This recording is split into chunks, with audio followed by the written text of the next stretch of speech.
अहं सर्वस्य प्रभवो मत्तः सर्वा प्रवर्तते इति मत्वा भजन्ते मां बुधा भाव समन्वितः। बंधुगण, श्लोकर आरंभरे श्रीकृष्ण कहउछन्ति अहम सर्वस्य प्रभवो। यार अर्थ है मु ही सर्वोच्च अंतिम सत्य अटे एवं समस्त कारणर कारण अटे। भगवत गीतार से अनेक बार यार पुनरावृत्ति करिसंति एवं अन्य अनेक ग्रंथ मानंकरे मध्य एहाकु दृढ़तार सहित उल्लेख करा जाइछि। ऋग्वेदरे उल्लेख अछि यम कामये तम तम उग्रम कृष्णोमि तम ब्रह्मणम तम ऋषिम तम सुमेधसम। अर्थात मु जहाकू भल पाए ताहाकू अत्यंत शक्तिशाली करिथाए। मु तांकू नारी बा पुरुष रूप देइथाए। मु तांकू ज्ञानी महात्मा करिथाए एवं मु जीवकू ब्रह्मा पद पाई मध्य योग्यता प्रदान करिथाए। जो विज्ञ व्यक्ति यही सत्य को उपलब्धि करिथाए से पूर्ण विश्वासर सहित प्रेममय भक्ति रे भगवानंकर उपासना करिथाए। अतएव बंधुगण, श्रीकृष्ण उभय भौतिक एवं आध्यात्मिक जगतर सर्वोच्च अध्यक्ष अटंती। किंतु विश्वर परिचालना करिबा भगवानंकर प्रमुख कार्य नुहे। चैतन्य चरितामृतरे चैतन्य महाप्रभु कहिछन्ति स्वयं भगवानीर कर्म नहे भारहरण।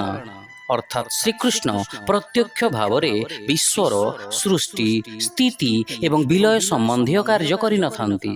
श्रीकृष्णଙ୍କ मुख्य कार्य हैला तांकर दिव्य धाम गोलकरे विमुक्त जीव मानक सहित रसमय लीला करिबा। सृष्टि करिबा उद्देश्य रे से निजर स्वरूप को विस्तार कारणदायक साई विष्णु रूपरे करिथांती, जाहाकू महाविष्णु कहा जाए। भगवानंकर एई महाविष्णु रूप अनंत भौतिक जगतर समाहार अटे एवं से संपूर्ण ब्रह्मांडर अध्यक्ष अटंती। एबे आमे देखिबा महाविष्णुंकर तीनोटी पुरुषर महत्व। प्रथम हैला महाविष्णु को प्रथम पुरुष मध्य कहा जाए, जहाँकि हैला भौतिक जगतरे भगवानंकर प्रथम विस्तृति। से कारण सागर रे शयन करिथांती एवं तांकर प्रत्येक लोमकूपरु असंख्य ब्रह्मांड सृष्टि होइथाए। तापरे से गर्भोदय साई विष्णुंक रूप धारण करी प्रत्येक ब्रह्मांडर निम्न देश रे जाई निवास करिथांती, जहाकू द्वितीय पुरुष कहा जाए। जहा हैला भौतिक जगतरे भगवानंकर द्वितीय विस्तृति एवं गर्भोदय साई विष्णुंक ठारू ब्रह्मा जात होइथांती। से सृष्टि प्रक्रियार नियमन करिथांती, जेपरिकी विश्वर समस्त स्थूल एवं सूक्ष्म वस्तुर सृष्टि प्रकृतिर नियम, समस्त सौर और ग्रहमंडल रे वास करुथिबा समस्त जीवर परिचालना इत्यादि। सेथिपाई अनेक समय रे ब्रह्मा को विश्वर सृष्टिकर्ता मध्य कहा जाए, किंतु प्रकृतरे से द्वितीय सृष्टिकर्ता अटंती एवं प्रथम सृष्टिकर्ता स्वयं श्रीकृष्ण अटंती। पुणी गर्भोदक साई विष्णु निजर अन्य एक स्वरूप जहाकू क्षीरोदक साई विष्णु कहा जाए से रूपरे प्रकट होइथांती एवं जे प्रत्येक ब्रह्मांडर ऊर्ध्व भागरे क्षीर स्थित क्षीर सागर रे निवास करिथांती।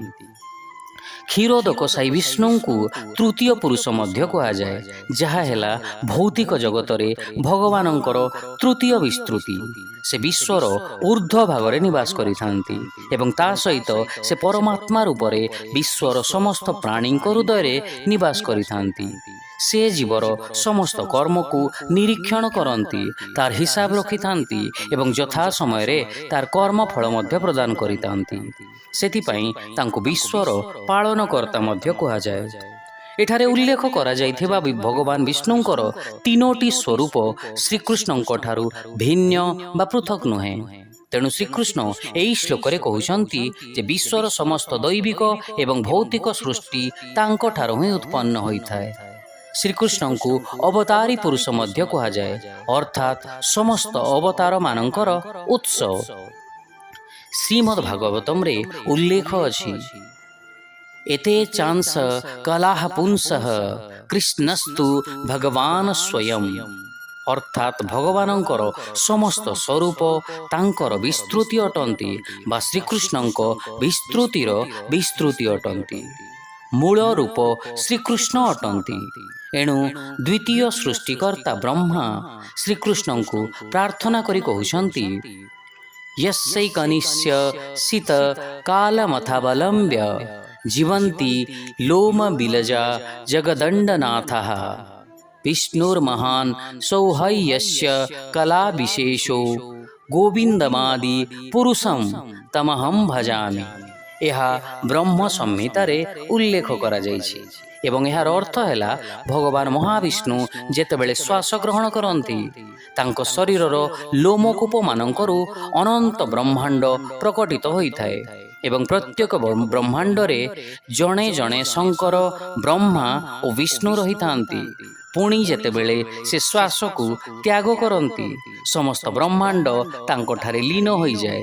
ମୁଁ ସେହି ଶ୍ରୀକୃଷ୍ଣଙ୍କୁ ପ୍ରାର୍ଥନା କରୁଛି, ଯାହାର ସ୍ୱରୂପ ମହାବିଷ୍ଣୁ ଅଟନ୍ତି।